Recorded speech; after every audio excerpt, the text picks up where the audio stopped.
Hey guys, welcome back. About 1 year ago, we planted roughly 75 strawberry plants, and today I'm going to go harvest some of those strawberries. I'll tell you a little bit more about them and some of the things that we did right and some of the things that we did wrong along the way, and you can see roughly how many strawberries we're collecting pretty much every other day is this kind of harvest that we're getting right now.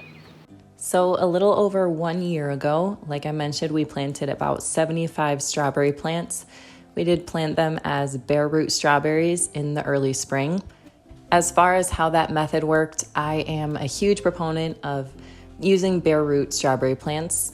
Sometimes when you plant live plants, the plants can experience transplant shock, and it takes a little while for them to get established enough so that you don't have to worry about watering them frequently. When I plant bare root plants, I have a ton of success and lose almost none of them.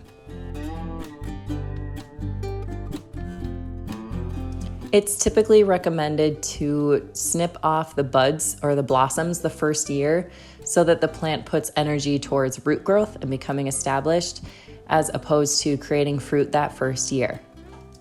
And that's exactly what we did. So this is really our first time harvesting strawberries from this strawberry patch. So we're enjoying the novelty of it. What we're not enjoying quite so much is how small the berries are. And yes, I know we're all a little bit misled by the size of the strawberries that we get in grocery stores, but that's not really what I'm comparing it to. I believe the size of the berries is due to two problems. Number one, I think a lot of these berries are from the earliest bearing variety, known as the early glow strawberry. Not easy to say, but I love the taste of these strawberries, probably because they're so small. The taste is really intense, but to me, it's not really worth the time that we're spending harvesting to get all these little berries. I'm also having to weed a ton. That's no surprise. And it's mostly probably due to the fact that I didn't put down wood chips like I did in other places of the garden. I did not realize how many runners these things would put out, and it just really quickly made it pretty much impossible to walk between the rows. And that makes harvesting more difficult, and it also makes it more likely and easier for weeds to take over. So that's the other thing that I'm guessing is the reason for the very small strawberries. Again, we're grateful to have any strawberries at all, but if I could go back, I would definitely keep those runners under control right from the beginning. The other thing that I would probably do differently is I would probably skip the early glow variety altogether. While it is fun to have a few super intense pops of flavor and to get those berries a little bit earlier, the other varieties I planted, Honey-O and Sparkle, we were able to harvest those probably about a week, maybe 2 weeks later. So all the time that I spent picking these tiny berries off of early glow were not really totally worth it in my opinion. I would rather just be a little more patient and wait for the big juicy berries to come out a couple weeks later at most. Okay, in summary, to get our strawberry patch the way that we have it right now, things that we did right is we put down a lot of fertilizer when we planted the bare root strawberries. For us, that was just chicken bedding. We weren't eating the strawberries the first year anyway, so we didn't really worry too much about disease and that sort of thing. And it worked really, really well is the good news. Maybe a little bit too well. I'll tell you about that in a second. So before we planted strawberries, we knew that they put out runners. What I didn't realize is how many runners they put out. So basically the biggest mistake that we made our first year was not cutting off the runners. I didn't realize that every single strawberry plant puts out we average probably about 6 to 8 runners per strawberry plant the first year. And we had everything in nice rows, and we snipped off all the blossoms the first year like we're supposed to and everything, and basically the runners just took over.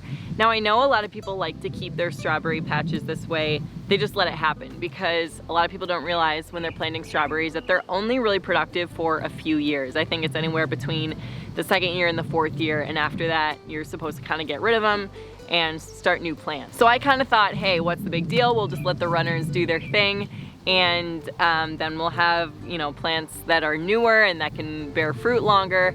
I didn't realize it would completely take over in less than a year. It was basically like this at the end of last year.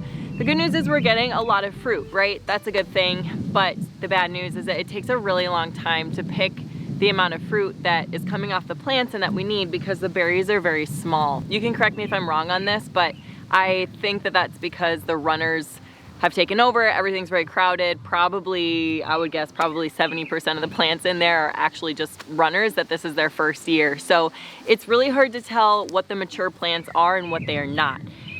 So our plan moving forward, by not taking care of the runners last year, unfortunately, I created a lot more work for myself this year, not just in picking the berries, but also now I'm gonna have to go in, and all those runners that it was putting out that I could just snipped and picked up really easily, now they're all kind of established. I'm gonna have to pull them. It's gonna be a huge pain in the butt. So my plan right now is to wait until after the June bearing season, after these, because these are all June bearing strawberries. So my plan is right now is to wait until they're pretty much done putting out this crop, because we might as well take what we can get this year. And then I'm gonna go in and I'm gonna take out maybe 75% of all the strawberry plants in there, try and get them back into nice rows. And then moving forward, I think I'm not only gonna have to be much better about clipping those runners, but we're also gonna put down a lot more wood chips so that the runners cannot take root so quickly, because that's part of the reason why I didn't get to it last year, was the runners took root really quickly, and I didn't want to have to pull them up then, so now it's even worse. And you know, that's kind of how gardening goes sometimes. The other thing that we don't like about this strawberry patch, which, you know, this is basically what we're picking every other day right now, is obviously it's a lot of strawberries, right? It's not enough, and I guess it's not enough for the amount of time that we spend picking them. So we are going to want more strawberry plants. I'll probably, a bunch of the ones that I'm gonna dig up, I think I'm going to just expand the June bearing bed. And then I think we're gonna plant some ever-bearing strawberries as well. And by that I mean we're gonna plant a lot of them. So if we planted 75 of these, we're probably gonna want, I don't know, I'd guess between 50 and 75 ever-bearing strawberry plants. So I'm gonna need to order those. They're a totally separate variety than what we have now, or varieties than what we have now. If you guys have any favorite strawberry ever-bearing varieties, let me know in the comments below. But we're gonna want a lot of those. And then kind of my plan is, like, we've been eating these so much so that we actually don't really have any to preserve right now. I have a little bag in the freezer, but it's not enough, and the fruiting season is almost over. So for the amount of time that we've spent picking these, and for, you know, kind of the payback, it's great for the first year, but we've learned a lot of things this first year, and I just thought I'd pass them along, so maybe you don't have to learn the hard way too. So that was a tangent, but my plan is to kind of have the ever-bearing strawberries of roughly equal size be the ones that we kind of munch on during the year, and then the June-bearing ones will be ones that I preserve, because you kind of need a lot to make it, for me anyway, to make it worth my while, making jam or making syrups or even just freezing them. It's just better to do a lot at once. So that's kind of where we're at with the strawberries. It's definitely fun. It's a lot of fun. I'm not trying to just complain, but I thought that I would share it with you. And also, only having June bearing varieties, I probably would, in hindsight, go back and just plant both in different patches. So now it's time to take these inside. I'm gonna wash them and dry them really well, and I'm probably gonna preserve at least half of these. But like I said, we munch on a crazy amount of strawberries. Anybody else out there like that? No, just us. Cool. Well, the raspberries are on the way, so I'm excited to show you guys those next. Thanks for watching, and we'll see you next time.